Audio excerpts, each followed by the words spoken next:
The morning sun shone through the large windows of the Seoul Institute of Advanced Biotechnology. Dr. Ju Park looked at her watch. It was time for the final test. "Are you ready, Baek?" she asked the large gray animal sitting calmly beside her. Baek was not a normal wolf. His eyes showed a deep intelligence. A small device on his collar blinked green, and words appeared on Juwoo's tablet. "Asterisk ready, Dr. Park asterisk." Juwoo smiled and patted Baek's head. 10 years of work had led to this moment. Baek was part of the companion program. Animals made smarter through special science. They could think, understand, and even talk through special devices. "The board is watching today," she told Baek. "We need to show them what you can do." In the test room, 5 people sat behind a glass wall. They controlled the money for Juwoo's program. If Baek did well, the program would continue. If not, everything would end. Do-hyun Kim, Juwoo's assistant, adjusted the cameras. "Are you sure about this?" he asked quietly. "The tests keep getting harder. More like military training." Juwoo frowned. "Companions are not weapons, Do-hyun. They're helpers, protectors, partners." "I know what you want them to be," Do-hyun said. "I'm not sure everyone agrees." The test began. Baek moved through a complex maze, solving problems, finding hidden objects, and helping a test human out of danger. His speed and intelligence impressed everyone. When fake attackers appeared, Baek didn't hurt them. He simply blocked their path and protected his human partner. When it was over, the board members clapped. "Excellent work, Dr. Park," said the head of the board. "Your companions will change the world." Later that night, as Juwoo worked late in her lab, Do-hyun rushed in. His face was pale. "Juwoo, turn on the news." On the screen, crowds looked up at the sky. Above major cities around the world, huge ships hung in the air. They were smooth and silver, unlike anything humans had built. "It's happening everywhere," Do-hyun said. "Strange ships over every major city. They're saying it's aliens." Juwoo could hardly believe it. Real aliens. From space. Before Do-hyun could answer, all screens in the lab changed. A face appeared. Almost human, but with blue-tinted skin and large dark eyes. "People of Earth," the alien said in perfect English, "I am Ambassador Krell of the Tereth Collective. We come in peace, seeking friendship between our worlds." For 3 days, the world changed completely. The aliens, the Tereth, met with world leaders. They shared stories of a galaxy full of different intelligent species working together. They talked about trade, knowledge, and a place for humans in the stars. Then came the tour of the Seoul Institute. Ambassador Krell walked with a group of world leaders through the labs. When they reached the companion program section, Juwoo proudly explained her work. "These animals have been genetically enhanced," she said. "They help us in search and rescue, medical support, and exploration of dangerous places." Krell's face changed when Baek entered the room. The alien stepped back, his hand moving to a device on his belt. "You have created thinking animals?" Krell asked, his voice suddenly cold. "Animals designed to fight and kill." "No," Juwoo said quickly. "They're partners, not weapons. They're trained to protect, not harm." Krell turned to the human leaders. "Creating sentient weapons is forbidden by galactic law. We have seen the horrors such creations can bring." His eyes fixed on Juwoo. "These creatures must be destroyed. All of them." The room fell silent. Baek stood perfectly still, his intelligent eyes moving from Juwoo to the alien. "They are not weapons," Juwoo said firmly, "and we will not destroy them." For the first time since the ships appeared, the promise of a peaceful first contact began to crumble. 3 months passed since the aliens arrived. The Tereth built a shiny new building in Geneva they called an embassy. They shared some technology with humans and learned about Earth, but they still wanted the companions destroyed. Today was important. Juwoo stood before a special meeting with both human leaders and Terith officials. Her hand shook slightly as she prepared to speak. "Companions are not weapons," she began. "Let me show you." She nodded to Dodian, who opened a door. Buck walked in calmly. Some Terith stepped back in fear. "Buck has been part of our program for 5 years," Ju said. "He thinks and feels. He makes choices. Please, let him speak for himself." Bake sat in the center of the room, his collar device connected to the room's speakers. "I am back," came a calm, clear voice. "I protect humans because I choose to. I have never killed. I would rather be hurt myself than hurt others." A murmur went through the room. Some of the human leaders looked impressed. Even a few Terith seemed to be listening. Bake continued. "I dream. I remember. I care about my friends. Am I so different from you?" Ambassador Krell stood up. "Enough of this show," he said sharply. "You do not understand the danger." The room darkened. A large screen showed images of strange creatures. They looked like giant insects with metal parts. "The Vekraks," Krell said, "created 300 years ago by the Solari people. They made these creatures smarter, stronger, and able to fight. They said it was for protection." His voice grew hard. "The Vekraks turned on their creators. Then they spread to other worlds." Terrible images flashed on the screen. Cities burning. Strange insect creatures attacking people. "It took 50 years to end the Vekraks' war," Krell said. "Millions died. 3 star systems were ruined. This is why creating thinking weapons is our highest crime." Ju stood firm. "Companions are nothing like those creatures. They are gentle by nature." "For now," Krell said. "But they will change. They will become what they were truly made for: war." He faced the human leaders. "The collective has decided. You have 30 days to end your companion program. Destroy all enhanced animals. If you refuse, Earth will be cut off. No trade, no knowledge, no place among the stars." The room erupted in angry voices. Some human leaders shouted at Krell. Others argued with each other. Later that night, Ju and Doyan stayed late at the lab. They were too upset to go home. "What will happen now?" Doyan asked quietly. "I don't know," Ju said. "Some countries already want to destroy the companions to please the Terith." Doyan's phone buzzed. He looked at it, and his face went pale. "What's wrong?" Ju asked. "My friend in the military sent this." He showed her his phone. On it was a satellite image of a Terith ship scanning a human military base. "Why are they scanning our weapons?" Ju asked. "That's not all," Doyan said. "Look at the date. This was taken 2 weeks before they even contacted Earth." Ju felt cold. "They were studying our defenses before they even said hello." "The Terith aren't telling us everything," Doyan said. "What if the companions aren't the real reason they're here?" Bake padded silently into the room. He looked at both humans, his intelligent eyes concerned. "We need to protect the companions," Ju said firmly. "All of them, before it's too late." Back's device lit up with words. "I will help. We all will." Outside, the Terith ships hovered in the night sky, their lights blinking like cold, distant stars. The 30-day countdown had begun. While world leaders argued about the aliens' demands, Ju took action. She couldn't wait for them to decide. "We need to hide the companions," she told Doyan as they worked late in the lab. "The old research tunnels under the institute might work." For a week, they secretly moved companions into the underground space. They brought food, water, and medical supplies. Soon, over 200 enhanced animals lived safely below the city.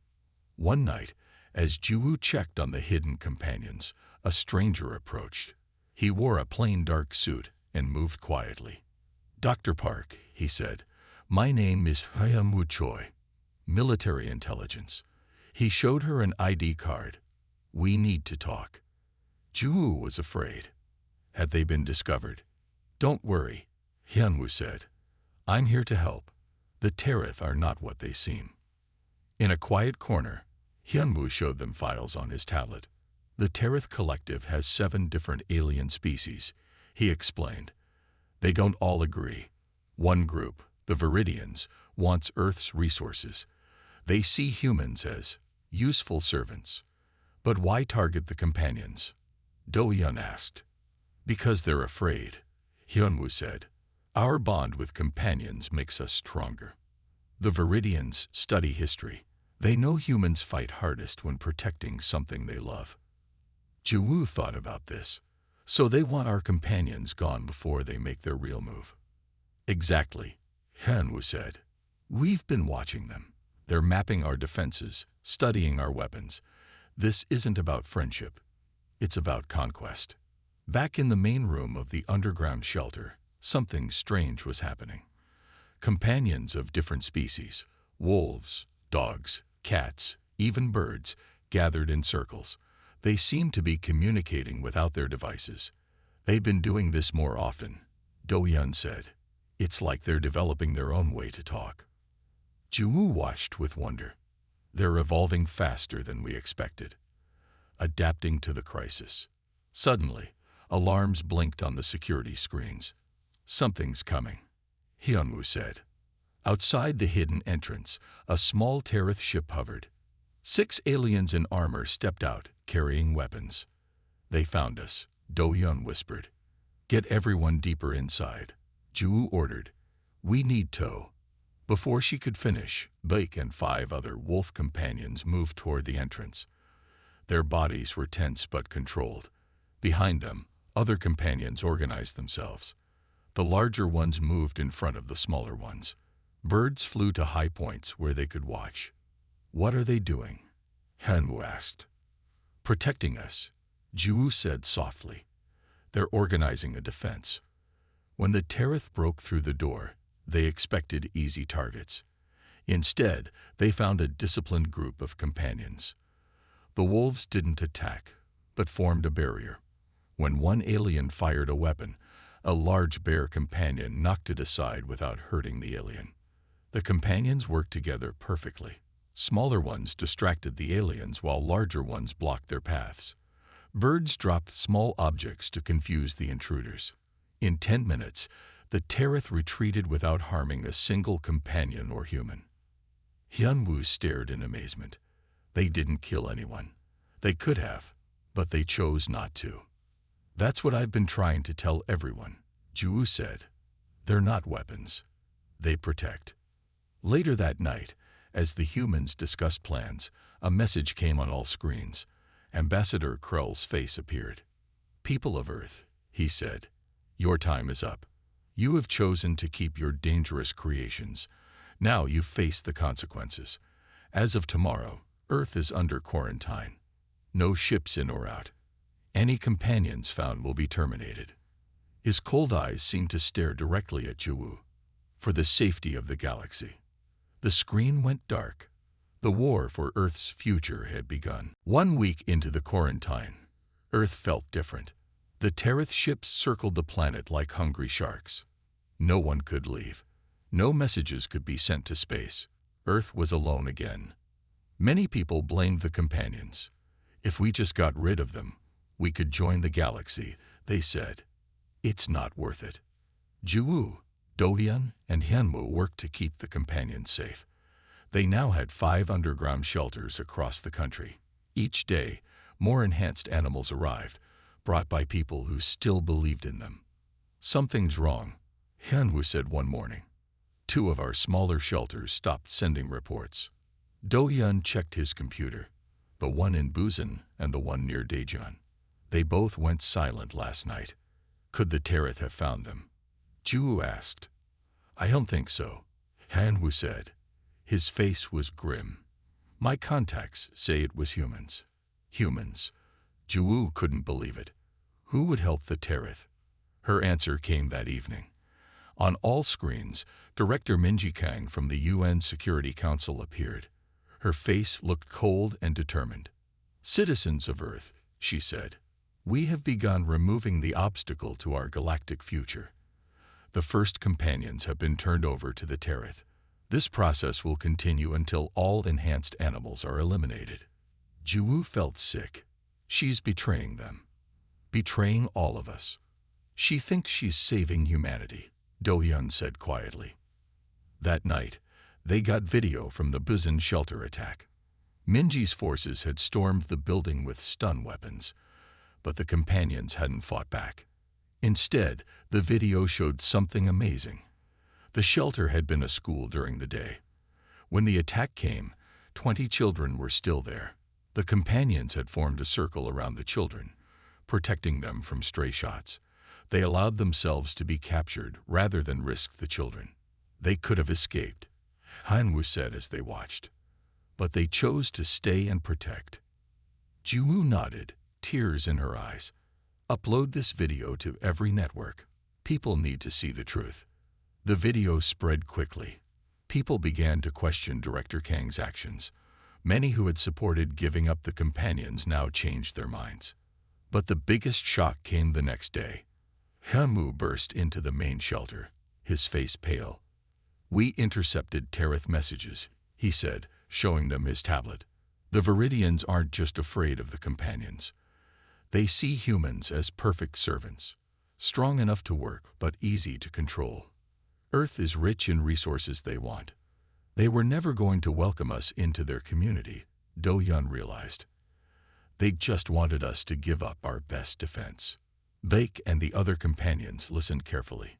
More and more, they seemed to understand human speech directly, without their translation devices. Suddenly, alarms blared throughout the shelter. Security screens showed dozens of vehicles approaching. It's Kang's forces, Hyun-woo said. Too many to fight. Juwu turned to Baek. Get the youngest companions out through the emergency tunnels.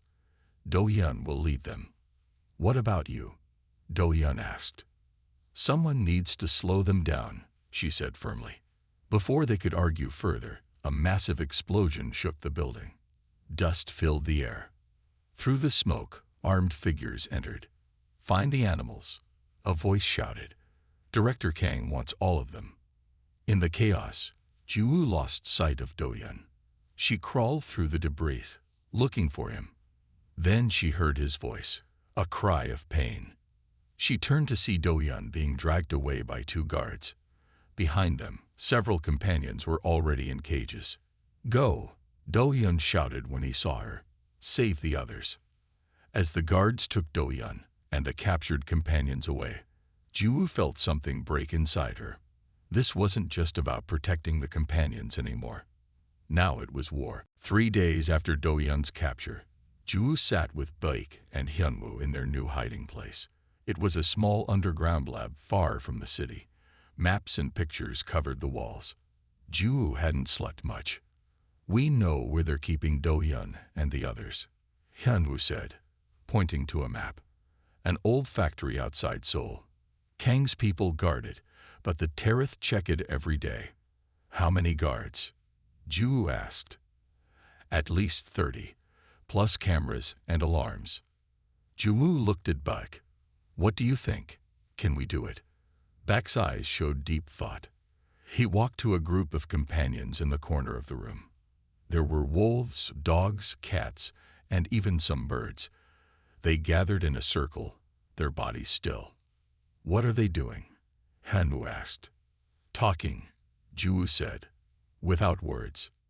After a few minutes, Baek returned. His device lit up with words. Asterisk, we can do it. We have new abilities, asterisk. What abilities? Juwu asked. Asterisk, watch asterisk. Baek closed his eyes. Suddenly, Juwu saw a picture in her mind. The inside of the factory, guards walking around, cages with companions inside. Then she saw Do-hyun, his face tired and bruised. How did you do that? She gasped. Asterisk, the birds flew over the factory. What they saw, I can share. What I see, they can see. We are connected now, asterisk. That night, they planned the rescue. The companions showed amazing new skills. They could share what they saw with each other. They could work together without making a sound. It was like they had one mind. At midnight, they moved. Small companions, cats and rats, slipped into the factory through pipes. Birds watched from above. Wolves and dogs waited in the shadows. While guards looked one way, companions moved another way. When an alarm almost went off, a small companion cut the wire just in time. They moved like a perfect team. Jiwoo and Hyunwoo followed, guided by Bak. When they reached the room with the cages, Jiwoo almost cried. 20 companions were locked up, looking weak. "Get them out," she whispered to Hyunwoo. "I'll find Do-hyun." She found him in a small room, tied to a chair. His face was pale. "Do-hyun," she said, untying him. "Can you walk?" His eyes opened slowly. "Jiwoo, how did you?" "The companions. They've changed. They're amazing now." As she helped him stand, he grabbed her arm. "They used a machine on me. Terith technology. They asked about all our shelters." Jiwoo felt cold. "Did you tell them?" "I tried not to. But the machine." His eyes filled with tears. "I'm sorry." "It's okay. We'll warn the others." "It's not just that," Do-hyun said urgently. "I saw their plans. The Viridians are coming sooner than we thought. They're not waiting anymore. The invasion starts in 3 days. They got everyone out just before the guards discovered the empty cages. The companions moved as one, creating distractions when needed, finding the best escape paths. Back at their hideout, Do-hyun told them everything he had learned. The Viridians had lied to the other Terith. Most of the collective didn't know about the planned invasion. "We need allies among the Terith," Hyunwoo said. "Are there any who would listen to us?" "There's one," Do-hyun said weakly. "A diplomat named Taylor. She seemed different. She asked me questions about the companions. Real questions, not accusations." "We'll find her," Jiwoo promised. "But first, we need to understand what's happening with the companions." She turned to Bak. "You're not changing by accident, are you?" Bak's device showed words. "We were made to adapt. To be what our partners need. You need warriors now, *." Jiwoo thought for a moment. Then she stood up straight. She went to the main computer and turned on the broadcast system. It would reach all companions everywhere. "They called you weapons," she said clearly. "Now we need you to be warriors, not for conquest, but for protection. Earth needs you. We all do." Across the country, all companions raised their heads, listening. The awakening had begun. The invasion began at dawn. Bright flashes lit up the sky, followed by darkness. The Viridian ships had used energy weapons that shut down all power in major cities. In Seoul, people ran in fear as strange aircraft dropped from the clouds. Tall, blue-skinned aliens in armor stepped out, carrying weapons that fired blue light. "They're attacking everywhere," Hyunwoo said, looking at his military tablet. It ran on special batteries that still worked. New York, London, Beijing, Moscow, all at once. Jiwoo, Do-hyun, and Hyunwoo watched from their hidden command center. Around them, companions listened and watched, their eyes alert. "Earth's armies are fighting back," Hyunwoo said. "But our weapons don't work well against their ships." Bake stepped forward. His device showed words. "We can help. The companions are ready, *." "Ready for what?" Do-hyun asked. "To fight, to save humans. We have a plan, *." Over the next hours, something amazing happened across Earth. Companions began to appear wherever people were in danger. In Seoul, a family was trapped in a burning building. The power was out, so fire trucks couldn't pump water. Suddenly, 5 dog companions appeared. They led the family down a safe path through the smoke. Outside, more companions had found a working water pump and were fighting the fire. Near a hospital, Viridian soldiers approached, but they found a line of bear and wolf companions blocking their path. The animals didn't attack, but they stood firm, giving people time to escape. "Look at this," Do-hyun said, showing video feeds on their screens. It's happening everywhere. The video showed companions helping in many ways. Bird companions carried messages when phones didn't work. Cat companions flipped past Viridian patrols to bring medicine to those who needed it. Larger companions protected groups of humans, creating safe paths through dangerous areas. They're not just fighting, Ju said with wonder. They're organizing, planning. They're saving people. Even more surprising, the companions were working together in new ways.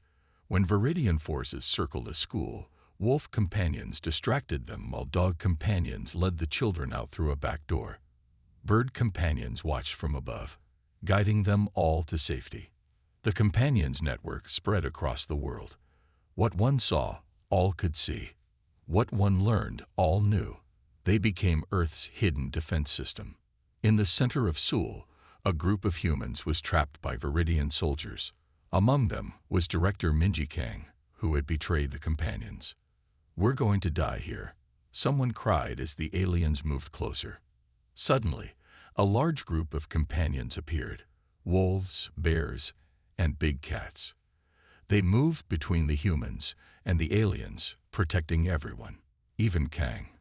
As the battle grew fierce, Kang saw a Viridian aiming at a wolf companion who was protecting children. Without thinking, she jumped in front of the shot. The blue light hit her instead. As she fell, the wolf turned to her. It was the same companion she had ordered captured just days ago. "I'm sorry," she whispered. "I was wrong about you." The companion gently nuzzled her hand before returning to guard the children. Back at the command center, Ju received news that changed everything. "We've captured a Viridian command ship," Hyunwoo said excitedly. "The companions helped our soldiers take it." Inside the ship, they found proof that the Viridians had hidden their plans from the rest of the Terith Collective. They had blocked all messages to other Terith worlds. "The other aliens don't know what's happening here," Do-hyun realized. "If we could tell them the truth." "We need to reach the main Terith embassy," Ju said. "It's the only place with equipment that can send messages to their homeworlds." "But it's in the center of the city," Hyunwoo said, "behind enemy lines." Ju looked at Baek and the other companions. "Then that's where we're going. Together."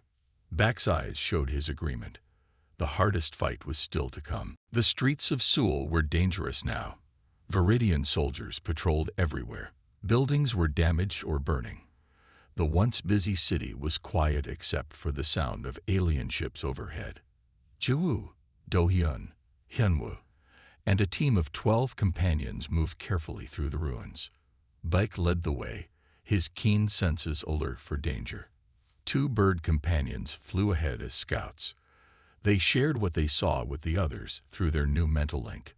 "The embassy is 5 blocks ahead," Hyunwoo whispered, checking his map. "But there are at least 30 Viridian soldiers between us and it." "We need a distraction," Do-hyun said. Baek's device lit up. "Asterisk, we will handle it asterisk." 4 companions, 2 wolves, and 2 large cats slipped away into the shadows. Minutes later, sounds of crashing and alien shouts came from several streets away. Many Viridian soldiers ran toward the noise. "Now," Ju said. They moved quickly through the emptier streets. When they had to hide from patrols, the companions guided them to safe spots. When one alien came too close, a dog companion created a noise to lead it away. Finally, they'd reached the Terith embassy, a tall silver building with strange designs. It looked undamaged, but the doors were sealed shut. "How do we get in?" Do-hyun asked. Ju studied the building. "There should be an emergency entrance. All embassies have one." They found it, a small door hidden behind decorative panels. Inside, the embassy was dark and quiet. They moved carefully through strange halls with alien designs. "Someone's coming," Hyunwoo warned. They ducked into a side room as footsteps approached. Through a crack in the door, they saw Ambassador Krell walk past with several other Terith. "They're still here," Ju whispered. "They don't know what's happening outside." They followed at a safe distance. The Tereth entered a large room with many screens and control panels. Krell looked worried. "Why can't we contact the homeworlds?" he asked another alien. "The communication system should work." "The Viridians must be blocking all signals," the other Tereth replied. Juwu took a deep breath and stepped into the room. The companions moved with her. "That's because the Viridians don't want you to know what they're doing," she said loudly. The Tereth turned in shock. Krell's eyes widened when he saw the companions. "You," he said. "How dare you bring those weapons here?" "They're not weapons," Juwu said firmly. "Look around you, Krell. Your Viridian allies are attacking Earth. They lied to you." "Impossible," Krell said. "The Viridians are respected members of the collective." Another Tereth stepped forward, a female with lighter blue skin. "I am Tela," she said. "I have had doubts about the Viridian reports. Their claims about these creatures never matched my observations." Before they could talk more, a loud explosion shook the building. Alarm sounds filled the air. "The embassy is under attack," a Tereth shouted. On the screens, they could see Viridian soldiers surrounding the building, firing weapons at the walls. "They know we're here," Hyanwu said grimly. "They don't want us telling the truth." The embassy's defenses activated, but the Viridian weapons were strong. Soon, they would break through. "Why would they attack their own allies?" Krell asked, confused. "Because you're witnesses now," Do-Yun explained. "They don't want anyone telling the collective what they're really doing." A large explosion broke through one wall. Viridian soldiers rushed in, weapons ready. The companions moved quickly, forming a protective circle around both humans and Tereth. Bake leaped forward, knocking aside a Viridian who aimed at Krell. The shot hit Bake instead. Even wounded, the wolf companion stayed between Krell and danger. Krell stared in shock. "It's protecting me, even after I called for its destruction." "That's what they do," Juwu said as she helped Bake. "They protect. It's their choice." For the first time, Krell truly saw the companions, not as weapons, but as thinking beings who chose to protect others, even those who had tried to harm them. "We need to reach the quantum communicator," Tela said urgently. "If we can send one message to the Council, they will send help." "Then let's go," Juwu said, helping Bake stand. "All of us, together." Humans, Tereth, and companions moved as one group deeper into the embassy. An unlikely alliance was born. The message was sent. Using the embassy's quantum communicator, they had told the Tereth Collective Council the truth about the Viridian invasion. Help was coming, but it would take time. At least 12 hours. They had to hold out until then. "The Viridians are gathering for their final attack," Hyunwoo said, looking at reports on his tablet. "They want to finish this before help arrives." The small group had made it to Earth's last military base outside the city. Here, soldiers and companions worked side by side. Bake, though still hurt from the embassy fight, stayed close to Juwu. "We can't match their technology," a military general said. "Their ships are too strong for our weapons." Juwu had been studying the Viridian equipment they had captured. She noticed something strange. "Look at this," she told Do-Yun, pointing to a small device. All their systems use neural controls. They connect directly to the Viridian mind. Do-Yun looked closer. "And they operate on specific frequencies." His eyes widened. "The same frequencies the companions use to communicate with each other." "Exactly," Juwu said. "If we can use the companions' ability to share thoughts, we might be able to disrupt the Viridian control systems." For hours, they worked on a plan. The companions gathered in circles, practicing how to send their thoughts together in one powerful signal. Humans prepared for the coming battle. Ambassador Krell watched with wonder. "I was wrong about them," he told Juwu. "They are not mindless weapons. They choose to fight for a purpose, to protect." Tela nodded. "The difference between a weapon and a warrior is choice. A weapon is used. A warrior decides." As dawn broke over the horizon, the final battle began. Hundreds of Viridian ships filled the sky. Ground troops marched toward the base. "They're coming from all sides," Hanmu reported. Juwu looked at Beck and the other companions. "Are you ready?" Beck's device showed his answer. Asterisk, "We are ready. All of us." Asterisk. Across the world, companions prepared. They had spread Juwu's plan to every enhanced animal on Earth. At exactly the same moment, they would use their mental link to send one powerful signal. The Viridian forces moved closer. Their weapons began to fire. The battle looked hopeless. Juwu raised her hand and gave the signal. Buck and every companion on Earth focused their minds together. A strange, silent pulse spread across the battlefield. At first, nothing seemed to happen. Then, one by one, the Viridian ships began to wobble in the air. Their weapons stopped firing. The soldiers looked confused, their armor suddenly not working right. "It's working," Dohyun shouted. "Their neural controls are failing." Human soldiers and companions rushed forward together. The Viridians, without their technology, couldn't match their combined strength. Slowly, the tide of battle turned. Juwu, Dohyun, and Hyunwoo led a small team into the Viridian flagship that had landed nearby. Buck and 5 other companions went with them. Inside, they found the Viridian commander. "Surrender," Juwu said simply. "It's over." The commander tried to fight, but Bake quickly pinned him down. The wolf's eyes were fierce but controlled. He could have killed the alien easily, but instead, he just held him still. "Why doesn't it kill me?" the commander asked, surprised. "Because he's not a weapon," Juwu answered. "He's a warrior. And a true warrior knows when not to fight." Hours later, ships appeared in the sky. But these were different. The Tereth Collective had arrived. The remaining Viridian forces surrendered. In the days that followed, Earth began to rebuild. The quarantine was lifted. Humans would join the galactic community after all, with the companions by their side. Ambassador Krell stood before the collective council, humans and companions beside him. "We almost made a terrible mistake," he said.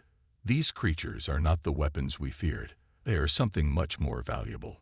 Partners who choose to protect, who fight only when necessary, who show mercy even to enemies." Later, Juwu sat with Buck on a hill overlooking the city. The companion rested his head on her lap. "They called you weapons," she said softly, stroking his fur, "but you became warriors instead. The best kind of warriors, those who fight not for conquest, but for protection." Bake looked up at her with his intelligent eyes. His device showed simple words. Asterisk, "We are what you needed us to be. What we chose to be." Asterisk. In the sky above, stars shone brighter than ever before, no longer distant and unreachable, but the beginning of humanity's new path among the stars, with their faithful companions forever by their side.